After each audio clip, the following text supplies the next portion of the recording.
Hike the trail? Check. Order takeout? Check. Schedule heart checkup? Done. We've all adapted to a new way of living. Keep your healthcare on schedule with Johns Hopkins Medicine, where your health and safety are our highest priorities. We're ready to care for you through virtual and in-person visits across Maryland and the greater Washington region. Your health, our experts, safely caring for you. Schedule your care now. Learn more at hopkinsmedicine.org/safe.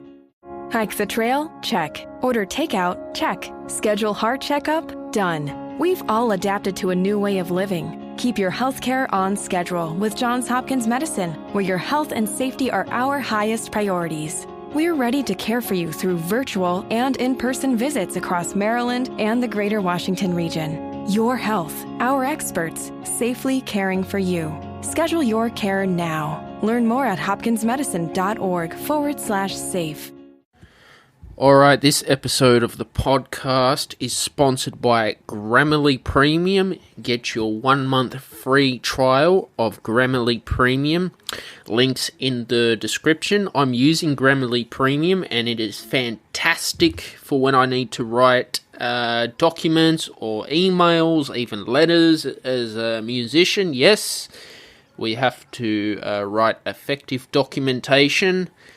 Get your 1 month free trial. Also, get Amazon 3 months free trial of Amazon Music Unlimited. All you need to do is click on the link to my website to find out more. Welcome to the Stephen Shiels radio show. Today I've got guest speaker named Elisabeth Kelvin. How are you? I'm well, thanks. How are you? Good. Happy New Year to you. How did you cope with the 2020 coronavirus pandemic? Yes, it's pretty hideous, isn't it? That's all I can say. Yeah, it's been actually since for here in Vienna where I live, we're in the middle of our third lockdown. Third. Yeah. Jesus Christ. This lockdown is going to last until pretty much the end of January. It really means that all the shops are basically closed except for essentials, and people are asked not to go outside unless it's for exercise or essential travel. So yes, it's been really, really hard because the cases just keep rising here. So Australia, you just got to count yourself so lucky. You've got, one or two here and there, and then you act on it, and it seems to work. But here, no, it's not. Yeah, because Brisbane went into a second lockdown. I'm in Sydney. We have to wear masks in the shopping centre. Yep. We've been lucky in Sydney. But in Perth, I've got people I know in Perth, they're very relaxed over there. Like, nightclubs are running normally over in Western Australia and Northern Territory. South Australia's had some problems as well. Tasmania has calmed down. I want to ask, why in Europe is it so bad over there? Like, how come it's... Well, I think one of the reasons is that Europe is so easy to travel. So when something spreads, it spreads all over the continent because you can go from 3 countries in 3 days. There's that. The other thing is we're going into winter now, and it's combined with the new strain.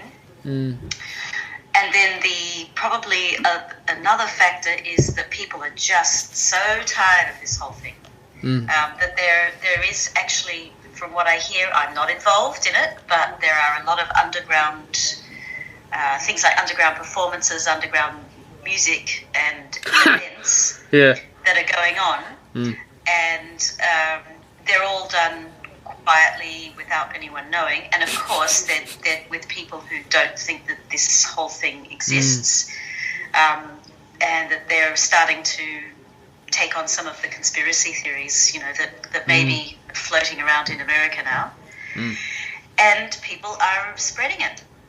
Yeah. And a lot of people, I think governments are not being united and coordinated to say, wear a mask, socially distance. They are now, but maybe it was too late, too little too late. And people live so close. I mean, where I'm living, I'm in the sort of inner city, and it's a district that's basically one of the most densely populated in Vienna. And so where we might have a nice, open space apartment, the actual places are just every single place. You just don't see a tree, until you get to a park, that kind of thing. Although I have a tree outside my window, I'm lucky. But it's very densely populated, and there are just crowds everywhere. We also had in the summer, it was very relaxed after lockdown, and then we had a huge influx of tourists that came in to all different countries in Europe, desperate to travel. God. And that would have brought in things, and we don't really know how much children are spreading it, and a lot of the time the schools have been open. So, it's probably a combination of a whole bunch of different things, but whereas in Australia you have a long distance to travel between cities before you get even to another person or another, a building. In Europe and in America, you pretty much can stop almost anywhere. Every few minutes there's something somewhere where there are people. Because it's very weird in Perth. Everything's just relaxed. Nightclubs are just going normally, because I know someone in Perth in Western Australia. You don't hear about it in the outback of Australia as well, Elisabeth, especially the Northern Territory. We have, and I think it's probably also the way media reports things. I mean, little old Perth compared to Paris or compared to New York or Washington DC or even Sydney. Maybe there's not as much being reported as well. You have to look at the hospital records and see actually who's getting sick. But and I think sometimes it is also that maybe simply because people live in less densely populated areas, they don't have to worry so much about the social distancing. There's enough space. It could be something very simple like that, factoring into it. So, I wanted to talk about your journey as a musician. You're a saxophonist, are you? Yep, clarinet and saxophone. Yeah, I'm a clarinetist. Where did you study your undergraduate degree? I started with at the Sydney Conservatorium, and I was studying with Gabor Reeves for clarinet. So clarinet was my main instrument. And at the time that I was studying, and it often happens with the class, because I was studying classical music, often what happens is you're assigned a teacher. So I was assigned Gabor Reeves, which was my dream come true. I had for years wanted to study with him, so it was wonderful. I felt privileged and just so excited. But also it meant that once you, especially with somebody who was a fairly conservative approach to playing clarinet, it was discouraged to do saxophone or to branch out into jazz, that kind of thing. So I pretty much did a whole thing in classical clarinet, and with little tiny pushing the buttons in various ways of, having a sneaky go of a saxophone or joining a jazz choir. So I'm not actually playing, I'm just singing. And so the undergraduate was at the Conservatorium, which was at that time it was I don't know what it's like now, but I'm pretty sure it's about the same. It's a pretty intense course, and the competition was very, very stiff. So they often let in a lot. For my year, for instance, they enrolled 8 clarinetists, and of course, there's one orchestra. We're all going for the prize, 2 positions in the orchestra, maybe at the bass clarinet, and so it was for 4 years. We were constantly, competing. Friendly most of the part, but sometimes a little bit edgy. So it sort of bred a very finely tuned understanding of what it is to be at the top. Yeah, look, I've tried out for a Sydney Symphony Fellowship audition in my undergraduate days. I got knocked back. It wasn't really fun, to be honest with you. Just doing the same thing over and over again. It is pretty... It's not easy playing clarinet at a high level, I can tell you that. It's very hard, yeah. And, everyone says that. It's a kind of common thing to say that, you're only as good as your last performance.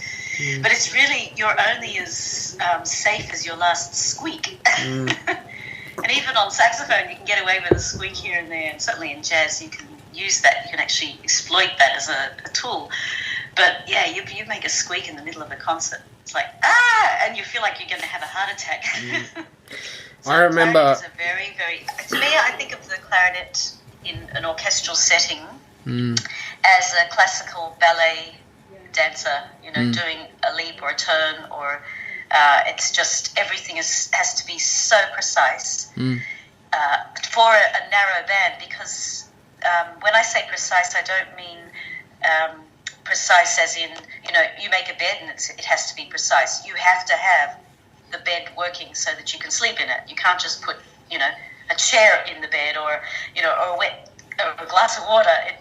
You have to make it precisely with the right stuff. So, but with the clarinet in classical music, I think it is a very much a narrow realm, and I think it's broadening out, and I think it needs to broaden out and continue to broaden out, because let's face it, there are so few jobs in music, in performance, in clarinet, in classical clarinet. You can get more jobs as a session musician if you double up or triple, or if you play other styles, than you can ever by doing classical orchestral playing. But I can understand, because when I first joined an orchestra, I was with the Sydney Youth Orchestra, and my first experience with that, I had not even ever been in a school orchestra. They didn't have one at my school. It was just nothing. And somebody said, "Why don't you try out?" And I was overwhelmed with the power and the beauty and the exuberance of this young group of musicians surrounding me with this sound, and this conductor who was fantastic at the time, just giving all this energy to make this music alive. I mean, to me, it was overwhelmingly exciting, and I learned a lot. But yes, there is when it gets to the professional level, it's very, very difficult. And it's almost like you have to cut yourself up emotionally in order to stand it. Yeah. It's just so difficult. I got fed up of playing other people's work, so that's why I became a composer, and I write my own stuff. Yes, I can see how that would happen. And an entrepreneur in 2020 when I started Shiels Productions, my company. Yep. And I am looking at teaching as well, and I write for royalty-free libraries. And I love it. Gets me up on a Monday morning. You know that? And that's the best. Exactly. And I think also being free to do what you want to do is going to end up giving you the ability to be more productive anyway. I think that with the orchestras, you're not free. You're in almost like a straitjacket experience. You're beholden to so many things, so many components, so many people, administrative or a conductor or the people next to you. You've got the repertoire. Who controls all that. And then there's a little tiny thing that happened, I don't know whether it happened sort of in the 80s or something, but where they started to get the musicians to be almost like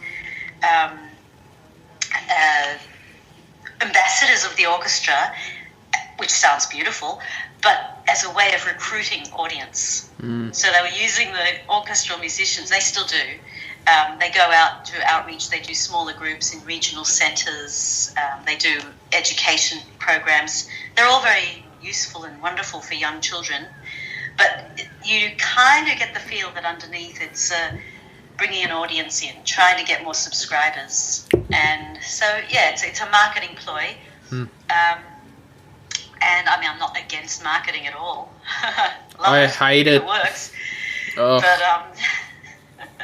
But I think it wasn't transparent. Again, this idea of transparent goals, I think, is why a lot of people, and perhaps you as well, go into composition, because you're looking for something that's truthful. I know with my composition, I've done a lot in the past, not so much now. It's more focused on art and improvisation.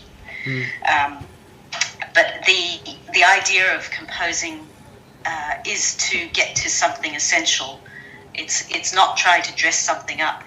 It's actually it is what you're trying to make out of something that doesn't exist yet, and that can be a very exciting thing, even if it's tiny, like a miniature work or a solo work, for an unusual instrument, or sometimes I do soundscapes, and I take an idea, a very small idea.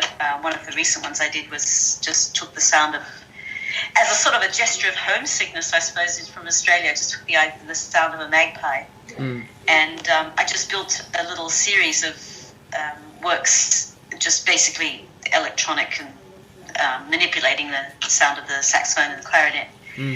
And it blew out into this, lovely kind of 3-movement thing.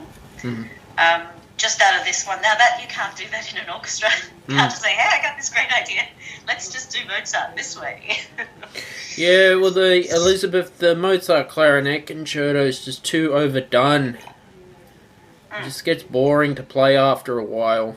Yeah, I think it's tight. There are plenty of others that can be done, but also I think the way that the whole concept of a concerto, I think, is probably something that we can put that to rest. We don't have to go back that far to make some music where you show off versatility or show off virtuosity.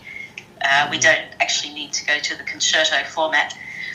Having said that, there are a couple of things I have heard over the years where I go, wow, that's just a really nice way of making a soloist have a musical conversation with an ensemble. But they're few and far between.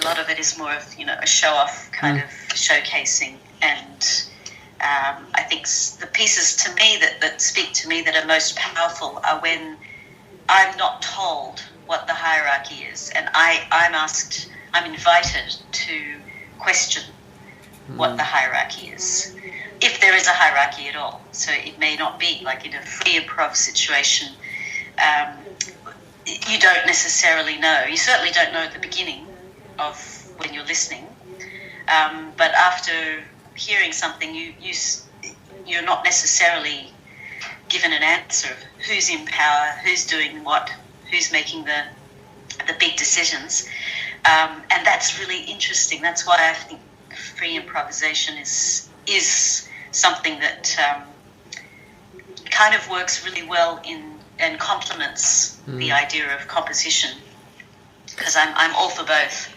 Well, your experience in jazz, Elisabeth, have you had to read a lead sheet and then transpose it on site and then try and improvise? Yes. Yeah, I couldn't do that. I tried to play in a jazz ensemble. Yeah, it's sort of like a language almost. You kind of just start, like for instance, when I played jazz for a number of years now, and most of the time I try and just play without reading music anyway, because it just gives you better communication with an ensemble. For years in Tamworth, I lived in Tamworth, my husband and I had a group, and we had a residency at a little pub, the Tudor Hotel, and we were there for about 4 years, every Sunday night. And it was really fantastic because we couldn't play the same piece over and over. You know, after a while, so we developed a huge repertoire. Well, for us, it was huge, and learning to memorize. So I found that because I was reading so many works, so many charts every week, learning 3 or 4 new ones, my sight reading transposition wasn't even an issue. It was like you see a C7 and immediately you play D, F sharp, A, C. It wasn't even like it didn't have to. There was no delay in that. But I think some people do have trouble with this, and I've met people who have been playing jazz for many, many years, and it doesn't matter how long they've been playing or how hard they try. It seems like they need it in the key that they're reading. They can't transpose.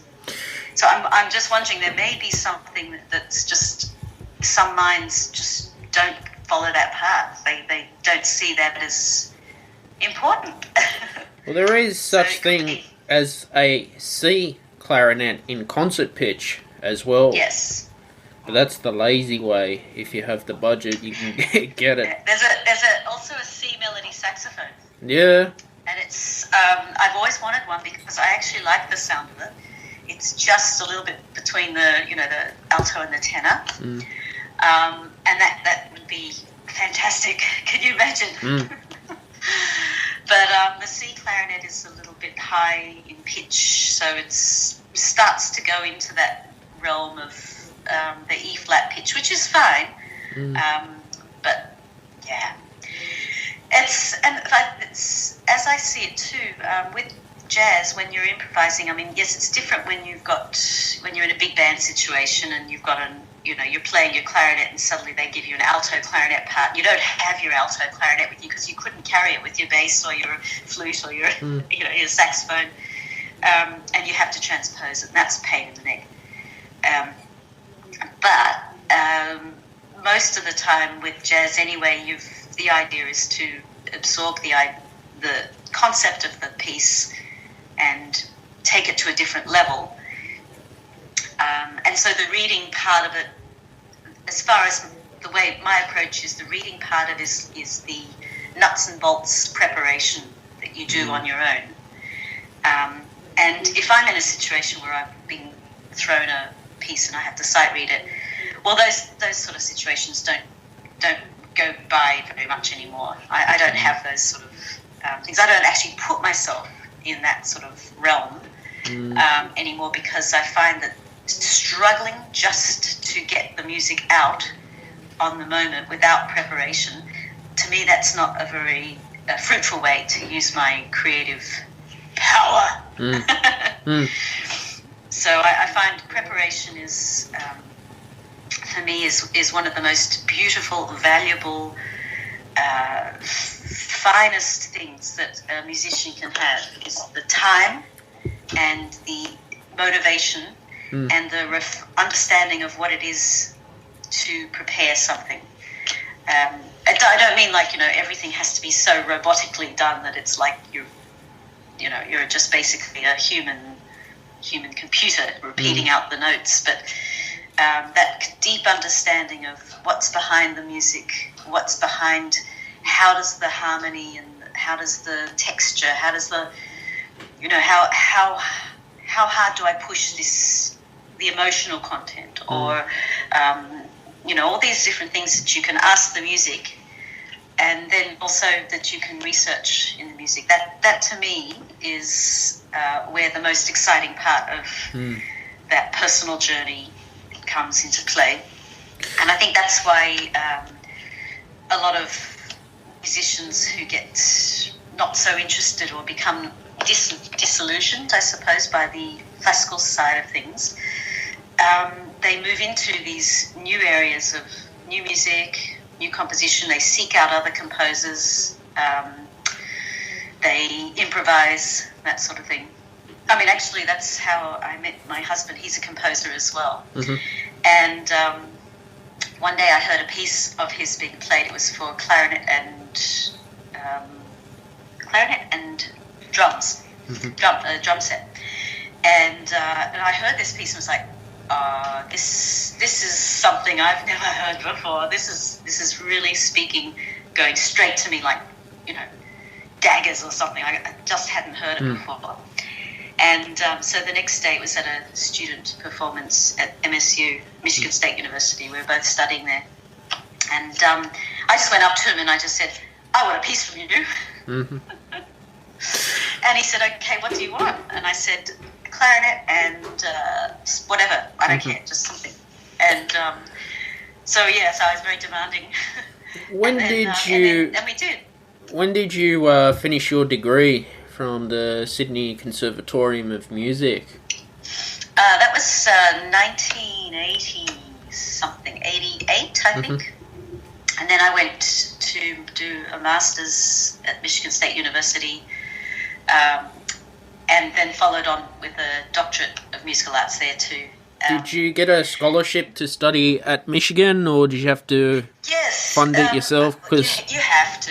I mean, the cost of university in America is so expensive.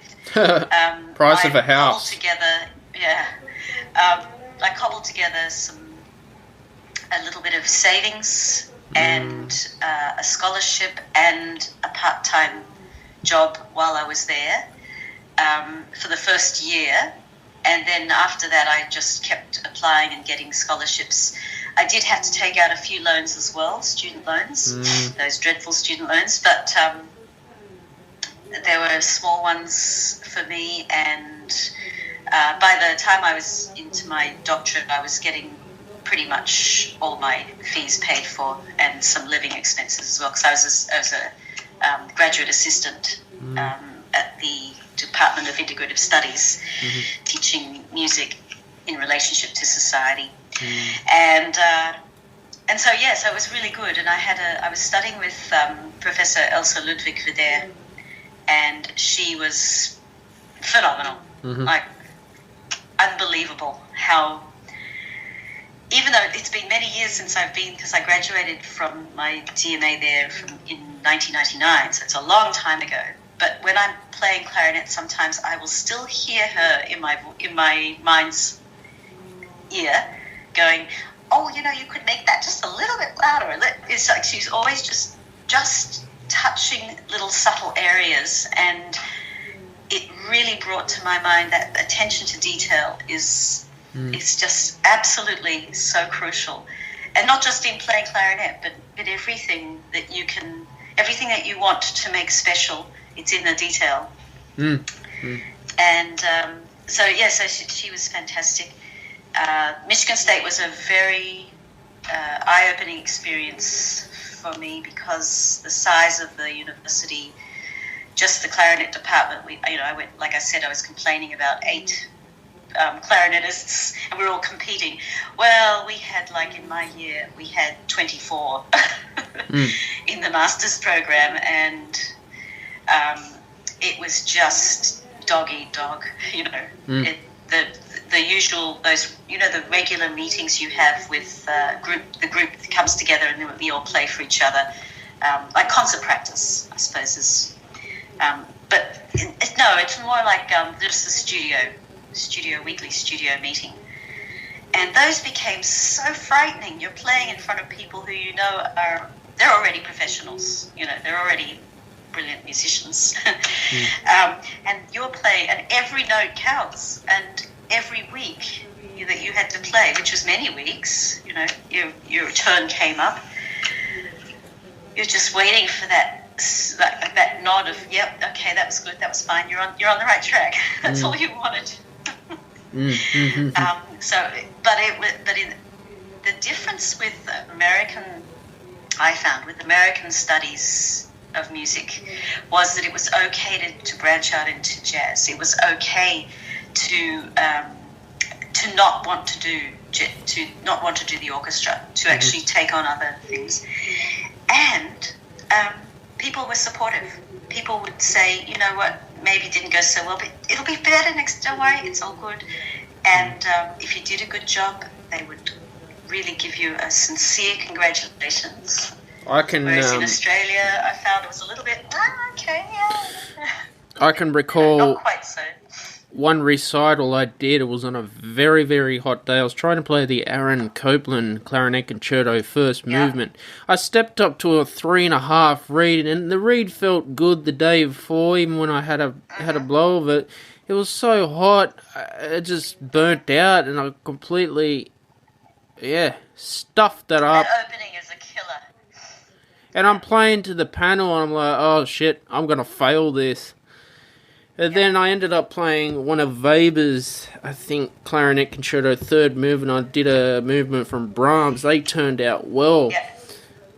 But the week before I played the Copland Concerto in concert practice, it came out better. So maybe I shouldn't have gone up to a 3.5. I was experimenting at the time as well.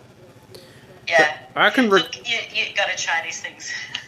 I can recall a lot of bad performances I had that, I look back, oh God, surprised they didn't fail me for that. Yeah, there was, I have to tread carefully a little bit here, but because what I want to say, but it's a really important point. I was the visiting lecturer at the Victorian College of the Arts for a year. And at the VCA, I was just, lecturing for 1 year there and filling in for a teacher on leave. And they had got, for some reason, they had not enough students applying or something, and they had brought in some students that were really not ready to do undergraduate level. They just weren't, they're not ready to cope with the strenuous and the practice and everything. Anyway, there are a couple there that, by the end of their, I had them for their last year, and it was just very hard. Or actually, no, it was their first year, I should say. It was very hard for them, and they didn't pass. But they knew. I mean, because I've always been fairly honest with people's assessment of themselves and sharing what I think, if I agree. Whether you're having a not moving off the couch while you watch the game kind of day, or a no time between conference calls kind of day, it can still be a delicious Dunkin' kind of day. And with Dunkin' now available on DoorDash, it's easier than ever to get your faves brought right to your door. So if you're looking for coffees, donuts, and breakfast sandwiches in the morning, craving some afternoon snack and bacon, or in need of Dunkin' refreshers for a PM pick-me-up, we've got you covered. Order now and get your faves brought to your door through Grubhub, Uber Eats, and DoorDash. Price and participation may vary. Exclusions apply. America runs on Dunkin'. 15 minutes could save you 15% or more. Oh, that's a cheer we used to do in softball. What? It's actually Geico's. Whenever someone hit a triple, we would wave our bats and yell, 15 minutes could save you 15% or more. But we never got to use it because we would only hit home runs. Annoying. The phrase is from Geico because they help save people money. Geico? Yeah, they were our team sponsor. Geico. 15 minutes could save you 15% or more. And I had told, a couple of them, well, you know what, it's not that you may have failed this particular thing, but in some ways it shows that if you have the drive and the motivation to continue, you've got an absolute universe of improvement that you can do. So in some ways there's that, but I think that's very different. And I think it's really important for teachers to be responsible. I've been teaching for, about 30 years now. I think it's really, really important for teachers to be responsible for not the outcome of the students, not the results, but the process that the student goes through in order to get those results. And as you probably have experienced too in various ways with some of the teachers that you've worked with, some teachers are not helpful that way. They might be over-encouraging and they inflate your ego, or they might be they might push you down, and give you that sense that you're not good enough, whatever that means. And I think a teacher's assessment of you needs to be, or of a student needs to be as neutral as possible, but with as much understanding and fact and compassion as possible. And so whenever I've had a student that I know is not doing well, I would probably say most of them, none of my students ever were surprised at the good or the negative results that they got. Like, for example, with those ABB exams or Trinity exams or university, performances. Most of them have been, yep, that's what I thought I'd get.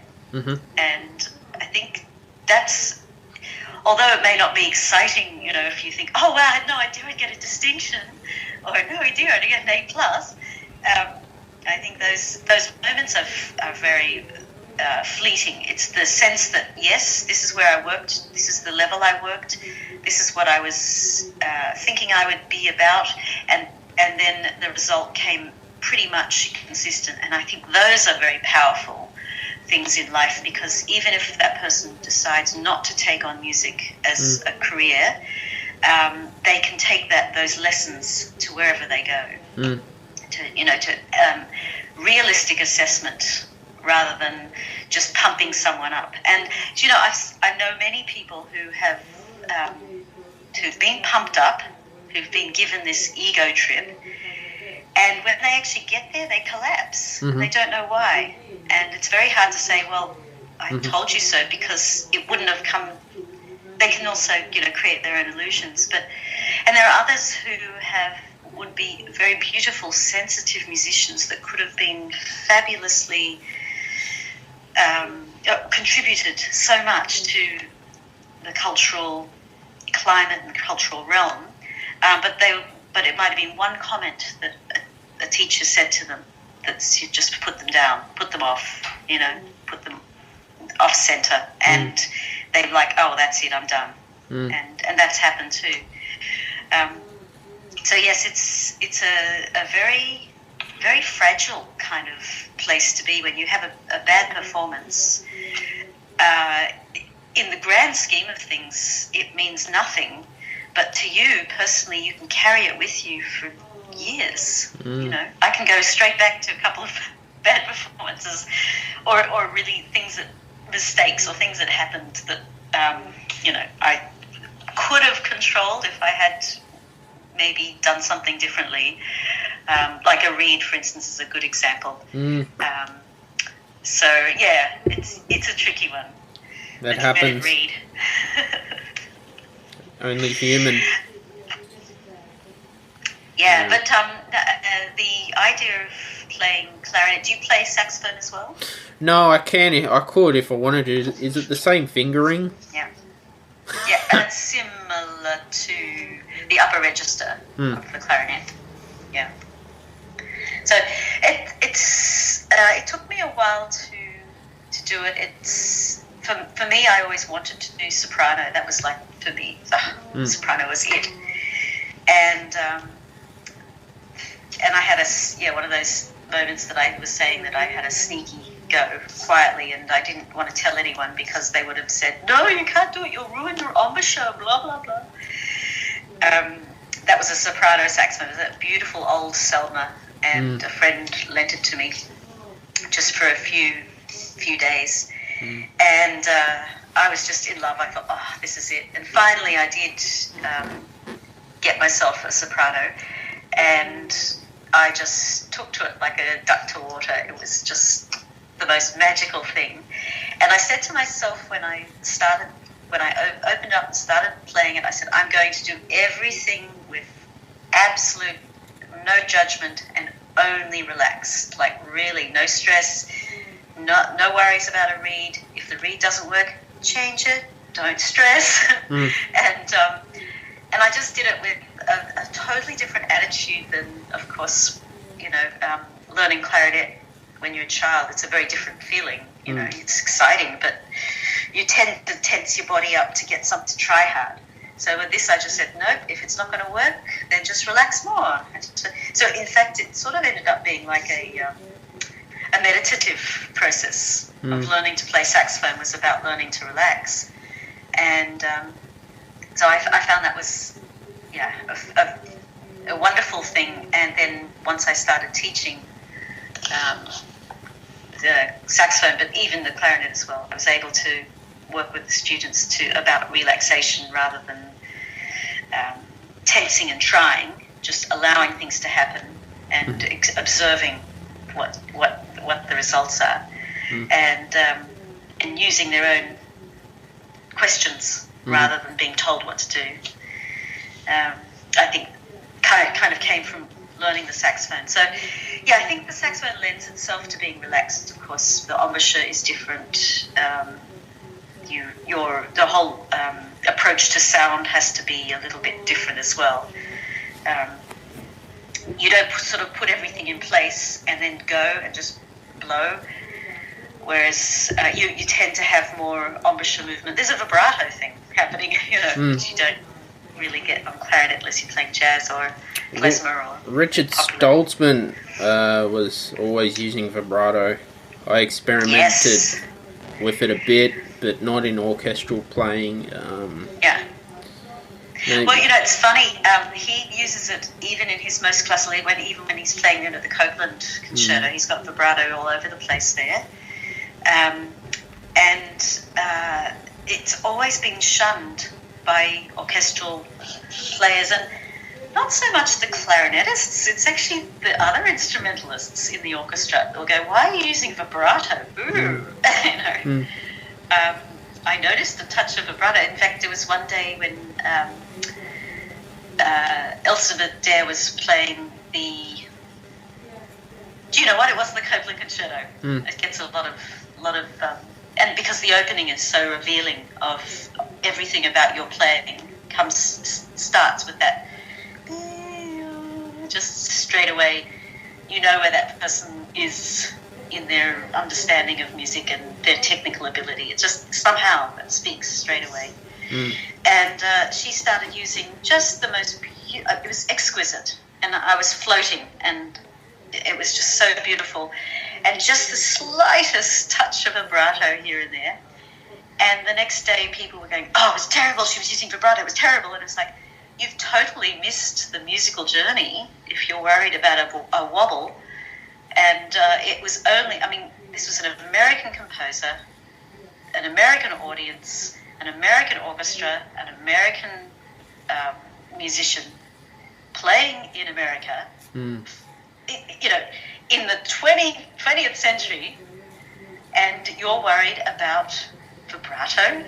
There's just like, you've got to take it into perspective. It's a whole different world, and plus on top of his, the third stream idea of, the jazz meets classical, and Copeland kind of, he's not in there, but he treads on that idea of, Americana or American style of music, and that includes jazz, which includes vibrato. So it was like, it seems like if I were to do the Copeland again,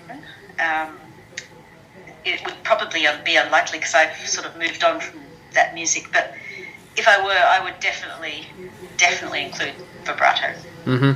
So that's for sure. No, that's amazing. So I think it's interesting. And in some ways, I'm sort of surprised that that's still an issue with you young fellas. Because I thought orchestral classical musicians clarinets have moved on from there, but I think maybe it's going to just be part of the ongoing discussion for clarinetists. Did you ever try to play Stravinsky's solo pieces for clarinet? 3 pieces. Yeah, I've done them many times. That's so difficult and technical, and it's like you're always having to refine it all the time because you can't get it 100%, and it's very frustrating. Yeah, isn't that funny? Because it's particularly the second movement. Yeah. I think with the A clarinet on top of that, for me that was the tricky part for some reason. The connections, it's almost like he's written it for flute and transposed it. There just seems to be some awkward moments technically that And I think the thing with Stravinsky is that it seems like it should just sound like, an improvised piece. And just like, I've just walked in the door and I just started yelling. Or, I just walked in the door and decided I'm going to paint the room rainbow. And yet, so it has this kind of light, ephemeral, spontaneous quality, but it's not like that. You can't just pick it up and play it in the morning. It's not possible. It's very, very difficult. But that's definitely not the most difficult piece. There are many more pieces out there that, like the Domain, Malcolm which Arnold. is so much more challenge. Malcolm Arnold's Sonatina was played the. I think he did one for a solo, and then he did one for the clarinet and piano. Yeah, they take weeks to prepare for them, too. Yeah. And, Yeah, it's absolutely. weird. I've done some of my husband, John Plankenhorn, some of his pieces I've played. He's got about 4 or 5 clarinet pieces. One of them took me 3 years to learn. And when you take each individual section of every bar, it's like, well, what's the problem? But and I think this is where Stravinsky has a problem, because if you took every single note, you go, well, I can play all those notes. If you took all the notes in the connections between the notes, the intervals, yeah, I can play all those. Maybe even 3 at a time, yeah, no problem. But it's what's going on behind the music that is so challenging. So what is the message there? To simply play the notes is not enough. And to encapsulate, and the composer too is asking you to play every note a little bit differently than everything else, and every E is not the same, and every note has its own special place, like a dab of painting on a Monet. Every paint piece, every little moment actually counts to build up the whole thing. But everyone has to be placed just so, to create that effect, that shimmering effect. So for me, 3 years, it's not like I was, a monk and I did nothing else for 8 hours a day for 3 years, like I'm not on Coltrane or something. But it was definitely a long, slow process. Having said that, it became part of my life, became part of my understanding of music. And to go back to perform it now takes me maybe a couple of weeks to get it back in shape, So it's there. It's like it's something that won't disappear. I own it, and I think that's what's exciting. And I think that's probably why, just going back to the orchestral thing, why people love the repetition, the ritual of playing something over and over again. Because they're sharing what's theirs. And who doesn't love to share their story, even if they keep telling everybody their story, the same story? Yeah. People love sharing what they own, if it can help define them in the space or in their environment or in their realm with other people. So, yes, so there is something about that timing. I remember talking to Mark Walton after coming off stage, having played the piece that John had written for me, a solo clarinet piece, and he was like, oh, wow, because we were performing together, and we were both doing a duo concert, and he hadn't heard me play the piece, and as I came off stage, he said, oh, wow, that's just amazing, and the virtuosity and how he said, you must have spent hours and hours learning that piece. He said, I was learning a piece by I can't remember the name of the composer he was talking about, but another contemporary composer. And he said, and it took me 15 hours to learn his piece. And I was like, oh gosh, 15 hours, that's like just about like 100th of what it took to learn this one. And he didn't seem to appreciate that kind of thing, that the learning of the timing of the learning. But that's the other thing is, again, not everybody needs to be engaged with something on that performance level. I would love to see if somebody were to be interested in something contemporary, because, we're always trying to get people to listen to contemporary music, to take 15 hours and listen to a small 8-minute, 12-minute piece. And what would it be like if they just took 15 hours of their life a week, just kept listening to this piece and reading about it and listening to it in different ways and talking to other people about this. I mean, what a magical thing that would be. You should somebody takes one of your pieces and just starts listening to it for 15 hours and then somebody could say, I listened to this piece for 15 hours before I got it. You should do transcribing. Have you done that? Yes, transcribing is one of the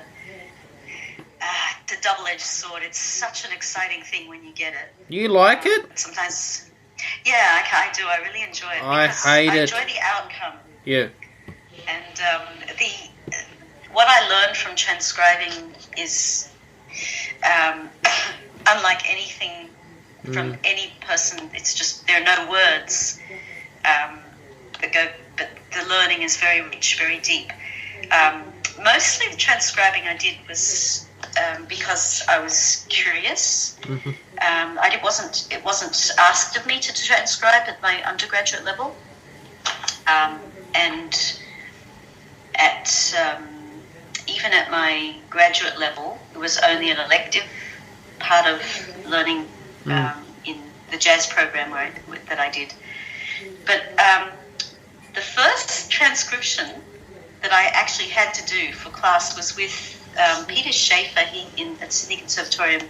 He took a classical Indian course, and I elected to do that course. And he gave us all this piece, this raga, and he said, right, now for the end of the term project assignment, you have to transcribe this piece. And in those days it's on a little tape recorder, a tape machine, and you rewind, oh no, the tape broke, stick it back together. And when I first heard it, it was because all microtonal, the rhythms are unfamiliar, but even the timbre of the instrument, the sitar had so many overtones, it's sometimes hard to hear which note she's actually playing. And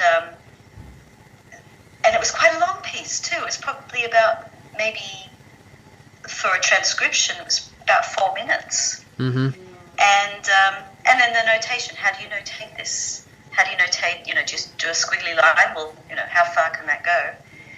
That was one of the most eye-opening things for me, from the ethnomusicological point of view, but also from my ears point of view. Like, wow, I don't even have a way of visualizing what I've just been listening to. It was wonderful. So I found that probably because I had a very good positive experience and it came through curiosity. But a couple of transcriptions of pieces, some jazz pieces. What happens, I find, is that you learn it better. And if you have, do you have a photographic memory? Do you have a decent sort of photographic memory? No, I don't. I've heard that's a disadvantage, Elisabeth, as well. Well, it can be, because if you fix something in your mind, it's very hard to get it out. But for transcriptions, it's actually pretty good, because as you're writing, you're seeing it, you're getting a visual stimulus. So when you go to play it, it can be really useful. You've got that in your mind. Oh yeah, I wrote that. And so the photographic memory, I think you can develop it. It's a bit like perfect pitch. People say perfect pitch is not very useful. It's better to have good relative than to have perfect. But again, I think you can develop whatever you need so that it doesn't become a disadvantage. And so photographic memory can be very fun too, because you can remember stuff very vividly and enjoy the memory if it's a good memory. So how did you end up moving to Vienna all the way from Sydney? And what's been your story? Yeah, well, Vienna is a place, I have family here, and when I was very young, I was born in America, and we moved to Australia when I was quite young.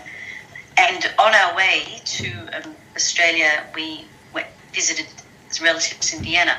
And in those days, these relatives were very distant, very old, maybe a couple of cousins that were our age, but very crusty, old. And Vienna was still post-World War II, still gathering its strength, and still a lot of wreckage, a lot of blown-out buildings, and it was nothing happened in Vienna around this time. So I didn't get a very good taste for it. And each time I've visited, which has been maybe, I don't know, 7 or 8 times over the years, each time I got a feeling of, you know what, this is an interesting city. It's growing. It's got a really good feel. So there was an opportunity to move from Sydney and just take a break from Australia in general. Yeah. And so I just John and I just leapt at the idea. And again, I still have family here, so that kind of helped us get sort of assimilated.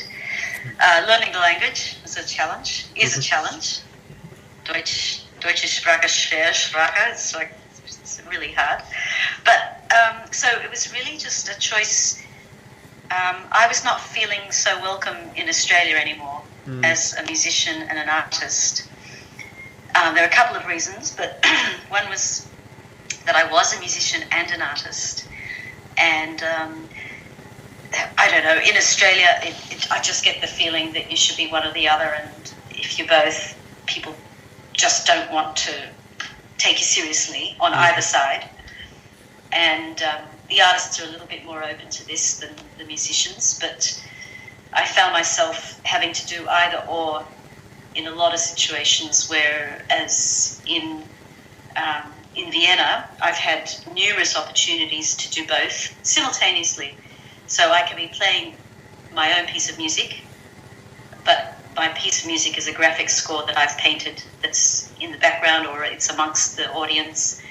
I've also had opportunities to paint while someone is playing. And so those sort of very intimately corresponding kind of experiences with art and music, people totally take it fine. It's something that they question, which to me is a sort of they're intrigued and they're curious and they question, and that's to me the sign that they're actually taking it seriously, because you don't question something you don't take seriously. You just go, oh, nice, nice dress. That's true. Nice suit. Yeah. But so I think that's one thing that made Vienna very attractive, was the fact that the culture here has, it's had a history of culture. It's got the music from the way back, but it also has the Second Viennese School here. It's got the Freud, all the psychoanalysis. It's a very rich, complex history, and it has. But right now, it has a very cosmopolitan feel too. It's still stodgy in places, but you'll find some interesting things happening on the crusts. So that's partly the reason. And from talking to people in Sydney lately, I've just been talking to a few people who are involved in the orchestras that have that recent, where they've recently been, the opera orchestra, recently been fired, and it seems to be unfairly so. And reading the details, it's like, I've been there. That doesn't sound unfamiliar. I've heard this story before. And I just think this is part of the Australian culture. That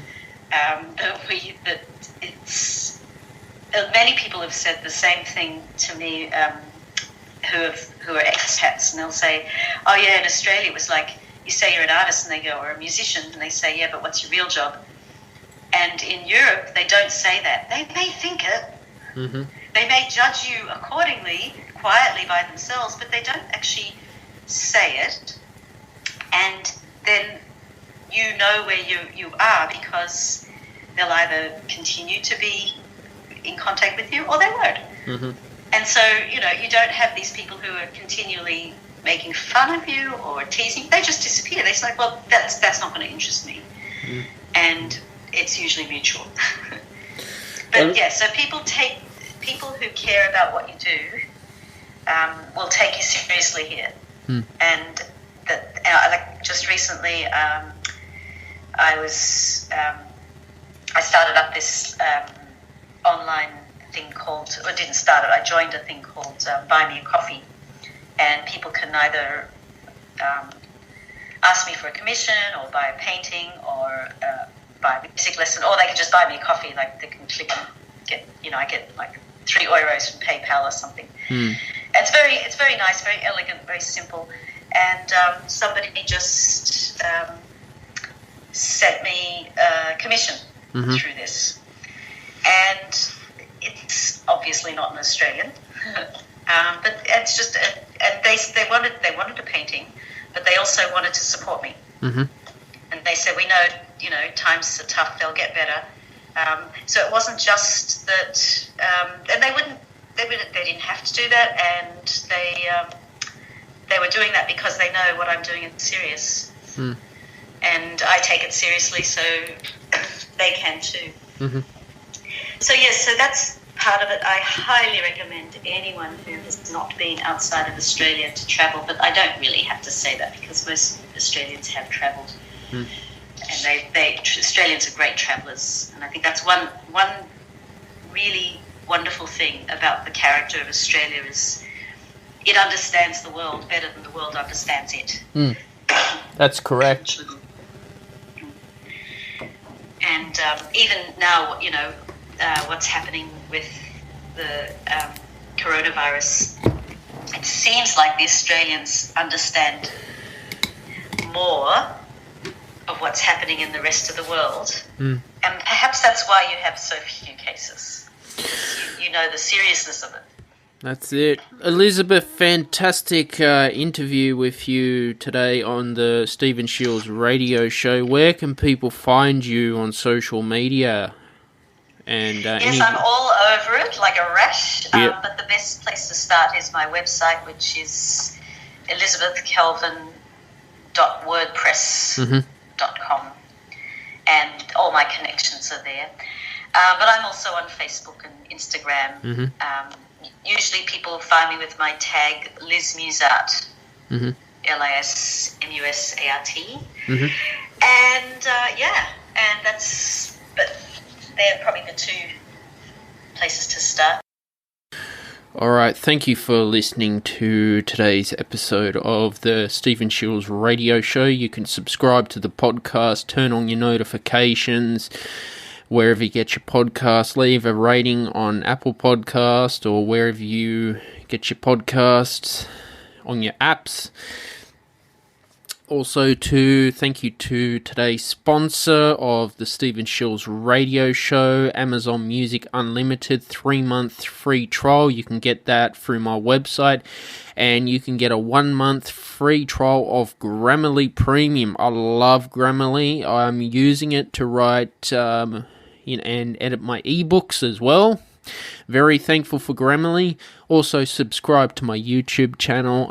Go to my GoFundMe page. You can send a donation if you like. This is to help support the podcast with new equipment as well. And thank you for today's episode. Cheers. Bye for now.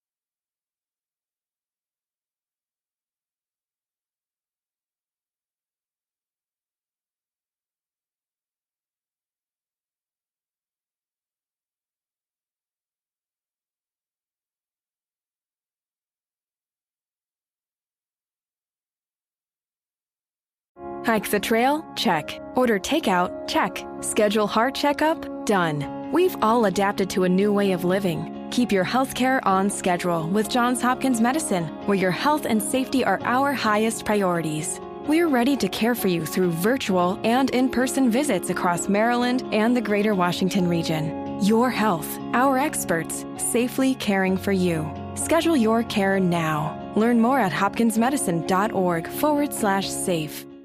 Hike the trail? Check. Order takeout? Check. Schedule heart checkup? Done. We've all adapted to a new way of living. Keep your healthcare on schedule with Johns Hopkins Medicine, where your health and safety are our highest priorities. We're ready to care for you through virtual and in-person visits across Maryland and the greater Washington region. Your health, our experts, safely caring for you. Schedule your care now. Learn more at hopkinsmedicine.org/safe.